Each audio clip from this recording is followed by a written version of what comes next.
ఎవరి మాట వింటాం? చెప్పండి అమ్మ, ఎవరి మాట వింటాం?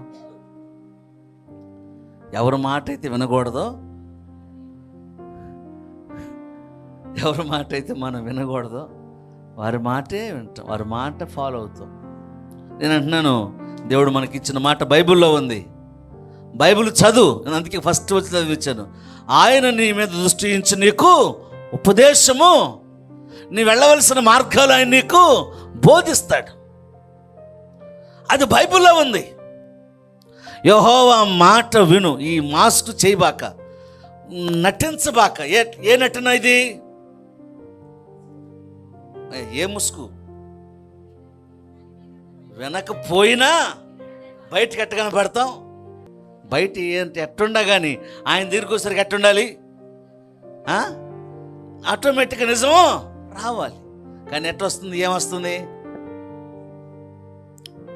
ఈ మాస్క్ వద్దు. దేవుని మాట విన్నాను అంటే విను, వినలేదు అంటే వినలేదని చెప్పు. మరొక రకంగా నువ్వు మాస్క్ని పెట్టు. హల్లెలూయా.